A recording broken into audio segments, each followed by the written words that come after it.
Hi, I wanted to come on here today and I wanted to talk about the twin flame contracts that have been activated during this Virgo eclipse cycle that we've just come through. We're actually still in this Virgo eclipse energy because the new moon in Virgo that we had on September 21st is still going to be continuing until we get to the new moon in Libra on October 21st. So we're very much still in this energy. I also want to talk about higher self embodiment that is currently taking place on a more profound level, also, which is because of this eclipse season, what we've come through. This portal is a very powerful, very big portal that we have been traveling through, and we're still traveling through. So this eclipse season in the axis of Virgo and Pisces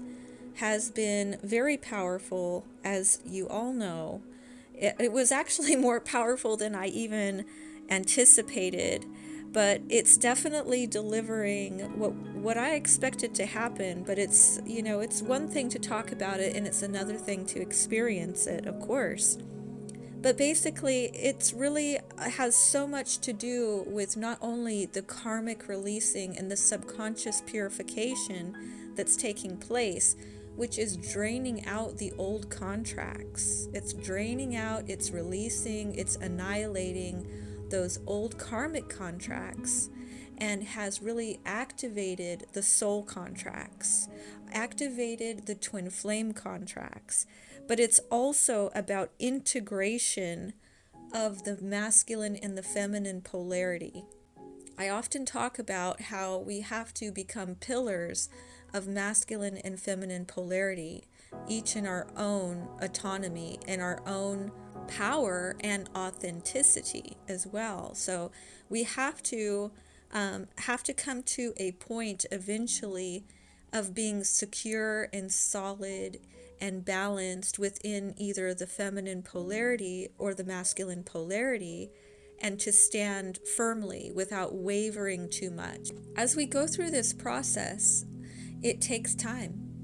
So purification on the soul level, the physical level, and the mental level, all of those things take time to fully purify. So we are having moments of purging out, ongoing, right? It's an ongoing process of releasing, deeper releasing every time, and to the point where we can clear it out, because we can't clear it all out at one time. It's not possible, right? So if we're out of shape physically, we can't expect to come into being in really amazing shape overnight. It's going to take us time to do that. And it's the same thing on an energetic level, on a mental level, on that subconscious level. There's going to be a process that we go through to purify and to get healthier, to get stronger in those areas.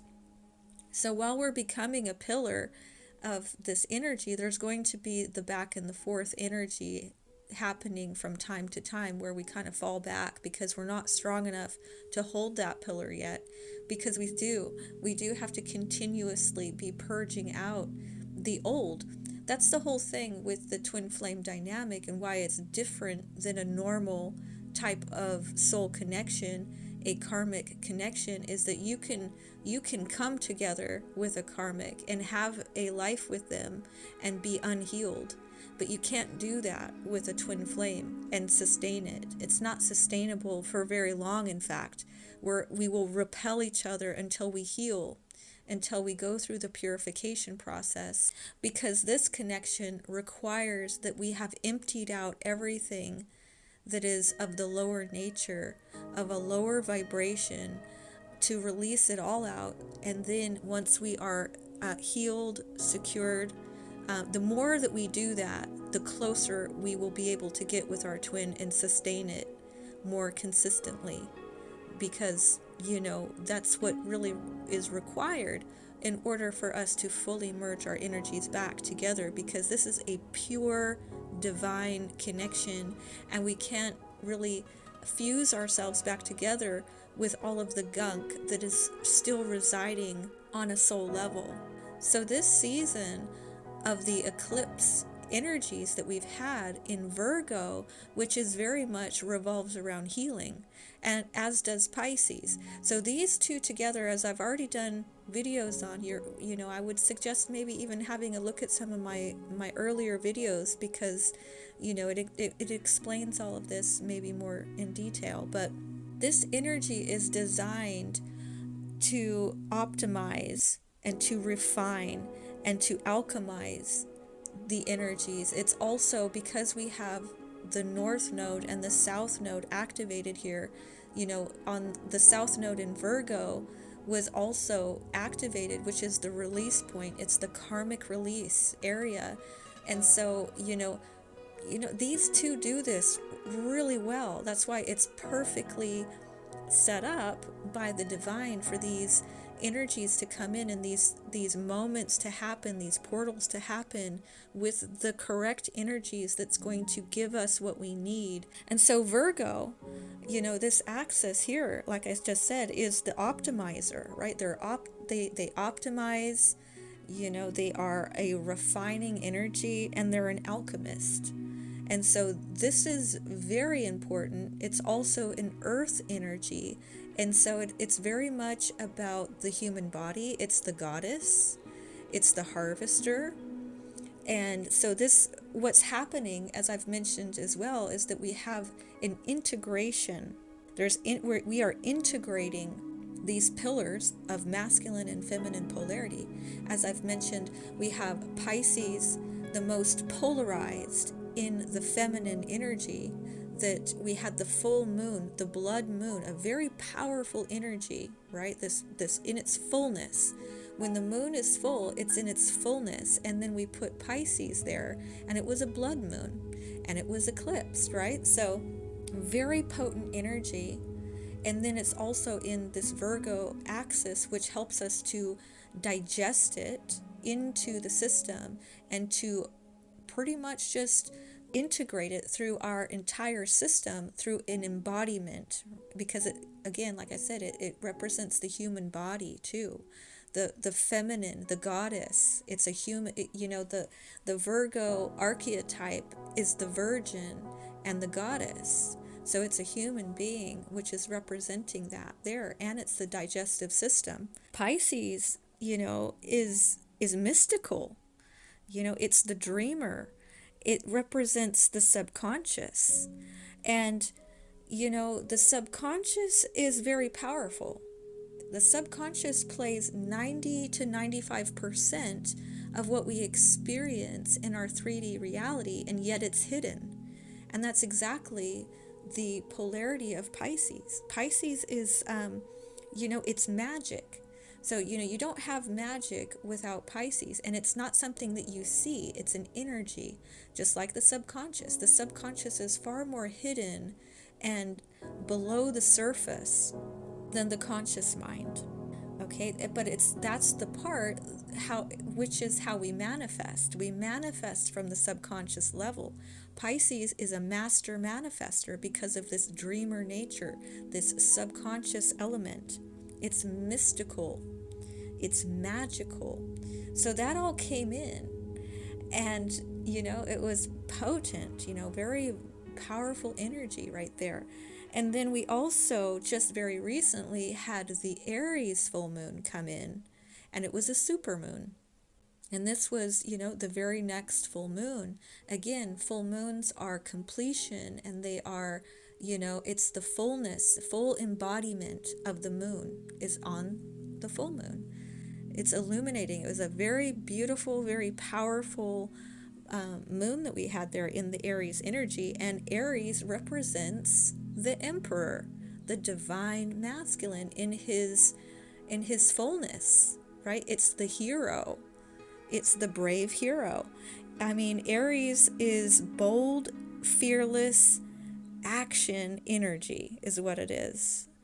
And so then again, this is happening after we had the solar eclipse and the new moon in Virgo, which is still active, as I said. The solar is the masculine polarity, the masculine energy. So the focus then, after we had this massive, beautiful blood moon in Pisces, we come in, we have this solar activation, very high vibrational energy after the releasing, again, the purging, the releasing that we had after that Pisces full moon was very draining, very exhausting, because it was draining out the subconscious, and it will continue to do that. It will continue to release and to purge out the subconscious, all of the soul contracts, the karmic contracts that are dissolving, all of the stuff that needs to come out to clean out of our systems. Then on that solar eclipse in Virgo, that was the activation point where these soul contracts, these twin flame contracts, got activated right there. It was very powerful. We crossed a threshold right there where the masculines were activated more deeply into their awakening. Their awakening really began more powerfully right about there.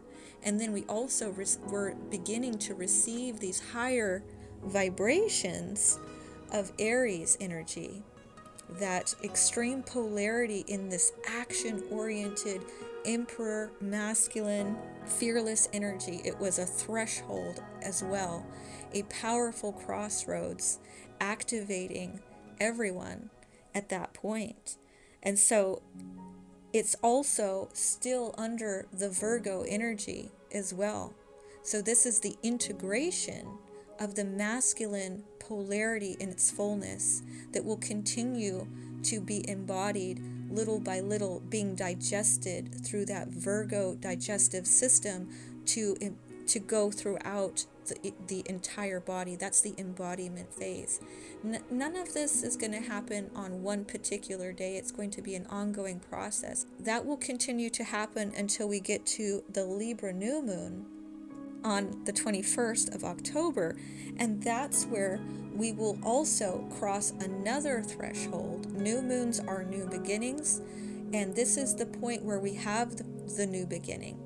That's the point, that's the starting point, that's the beginning part of the process where we will begin to now proceed to balance those two polarities on an ongoing basis. We're going to balance those two energies in real time on a new timeline. That October 21st new moon in Libra is a new timeline beginning right there. And that's the beginning of the balancing of these two polarities within the twin flame connection that has been activated very powerfully from the last new moon in Virgo. That's going to be the beginning point, which is going to take time, but it's going to be the beginning point of the stabilization and the balancing of those two polarities between these two energies, but not just within ourselves, but within this connection, because that's what twin flames represent. They are you in another body. It is the masculine polarity over there, and you are the feminine polarity. And this is, and you have to now learn how to balance that between the two of you in real time in the physical dimension. This connection is not just a material, physical 3D connection and relationship. It's also a 5D and spiritual connection, and we are merging them. We definitely saw a huge merge between between heaven and earth, between 5D, 3D, during that eclipse cycle that we had, and we're, like I said, we're still in. That merging is happening more deeply, but it's going to come to a new point because it's always developing. So once we cross the threshold that we've crossed there with the solstice that we had also on that 22nd, that's a crossroad point. It's a threshold that we cross. It's the halfway point. So that first half of the zodiac is not the point of maturity. It's just not. So as we cross to that threshold, this is the time to mature now. And that maturity is the maturation of the spiritual aspect of this and the balancing, because Libra represents balance as well. And so this is the point of the maturing, the development of this connection more fully, and that will continue. It's going to continue now to develop, deepen. The feminines are embodying their higher selves more fully now since that Aries full moon. That was a major threshold for the feminines to begin to actually embody their higher selves more fully. Now, until we go through the purification process enough, like I said, there's a continual purging process.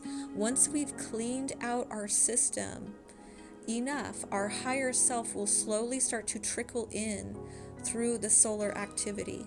Our higher self dwells within the sun, and we are having major solar activity happening with the solar flares. That's what's allowing those that have done enough purification for their higher selves to start coming in. But it will not enter into us if we have a dirty, murky system. You have to clean the system first before these higher vibrations can enter into us. That's how that works. You have to clean it out first. Then the higher frequencies can come in. And that higher frequency is actually the frequency of your higher self. So before that happened, we have access to our higher self, but it's from the outside. It's not embodied yet. Okay, it can lead us, it can guide us, it can communicate with us at times, but it's sporadic, and maybe it's not that clear. But it's leading you to purify so that it can actually dwell within your vessel, within your body, right? So that our body is the temple of our spirit. That's what it is. But if you don't clean your temple out, if it's got a lot of gunk in it, the higher self will not be able to enter in. That's why that's so important. And, that's a process. And if you need help with it, you can, look at some of my videos, or you can come and have a session with me, and I can walk you through it. It's not that hard to do, but it does take a little effort, of course, and maybe some changes here and there. But basically, that's what's happening. And the feminines have done a lot of the healing. They have done a lot of the purification over the last few years. Particularly, it escalated for the feminines back in 2019, 2020, where the feminines began the process, because it takes us longer to do that, and the feminines go first. So our processes began before the masculines, for the most part, more consciously, let's say, of an actual awakening part of this. And we've come to a point now where we have gotten to that, and we have begun to now really release and surrender and drop those heavier vibrations of fear and doubt, which was what that Aries moon really pushed that stuff out of there. Those heavier thoughts and feelings and densities of fear and doubt are like weights holding you back, holding you down from really going to those higher frequencies, right? To going to those higher timelines. It's dense. It's like a rock in the system. And so once you release it, it's like you can just poof, you can fly up real high, real quick, in fact, once that's gone. And Aries, hey, Aries is fearless. It's action. We fight for what we want, and we go for it, and there's no fear about it. It's action. It's quick action. It's fearless action. That's what we've done. A lot of the feminines have just dropped the fear. Like I was saying in my last video, it's a threshold of courage, right? It's like this threshold. It wasn't just for the masculines. It was for the feminines as well. And so we dropped it. We shot up to those high vibrations, and that very much affects the masculine. That's where the masculine has like almost an instantaneous awakening. Like I've said, for them, it's incredibly quick, incredibly powerful, and it can almost be violent. It can be just absolutely chaotic and, quick, powerful. But a lot will happen it's happening quicker too. So they move through the energy quicker than we do. They move through it, boom, really quickly. So, we're all doing this perfectly, but the feminines go first, and we've done that. And we're integrating it, right? We're integrating these high frequency energies. Now, I mentioned in a few videos back about this omen of this orange shark that had surfaced. And, it was very much, relate that color orange was representing these high vibrations, these really high vibrations. That's what the color orange represents. It's like the highest vibration as far as that goes. It's a very positive, optimistic, hopeful energy. That's the color orange. Maybe you've been seeing a lot of the color orange around as well, because that's what's in the energy. It's this high frequency energy, and that's where we are. That was what that was representing, is that's what's coming in. It's this high frequency, very powerful, very high vibe energy. That's the color orange there. And a lot of the feminines have really entered into a real calm and peaceful energy in the body, because once that higher self is in the body, it is very calm. It's very surrendered. It's very steady and secure. It's not so much in the mind. So before, when we are in these frequencies of fear and doubt, it can have us spiraling in the mind, right? That's what's going to have you, going through that hamster wheel in the mind of the fears and the doubts. You're in your mind more, but when you actually drop those, like I said, like it's like a weight that you drop, it's the higher self goes in there. That's the high vibration. And then you enter into a very calm and peaceful, Zen-like 0 point state of consciousness, and you're just more in your body. You're not going around and round in circles in your mind about things. You're not overthinking. Okay, you're not in a state of fear and doubt. That's great. That's what we want. Fear and doubt are the lowest density vibrations, and when you drop it, you shoot up really high really quickly. But again, as the feminines did that, it depending on the situation, because every pair of twins is different. Okay, so some masculines are already awakened, already have gone through a lot of the healing. So I'm not saying that all masculines are going to be in this category, but if the masculine was only just beginning to awaken more powerfully, it could have shot them into a state of chaos, right? They could have shot down. As you shot up into a high vibration, they may have shot down to a low vibration, crash down, because as we know, we have to have the dark night of the soul. They have to be faced with their shadow work, right? The integration of the shadow, and that can send you into a state of chaos, depression. It can, a lot of breakdowns were happening in their physical life as well, because they are a physical twin. So everything might have just completely, almost overnight, crashed and burned. And so then they had to face everything all at once, because like I said, it's a quicker process. So they have to take on not only the physical breakdown of everything, but also the spiritual awakening aspect of facing their own shadow as well. And then another aspect is that we have definitely been having more spiritual warfare active in the energy as well, because as these masculines are awakening, they are more vulnerable, and there are dark forces still active. We're not completely in a state of complete harmony within the dark and the light forces yet. We will eventually get to a state of balance and equilibrium, and there will not be this attack on the twin flames, right? Or on the light, basically. But until we get to that balancing point, there is this sort of attempt to pull the masculines back into old karma looping, because if they don't cross this portal threshold fully and enter into this higher crystalline timeline, they could still be dragged down into a murkier, muddy, black goo timeline that they've been on.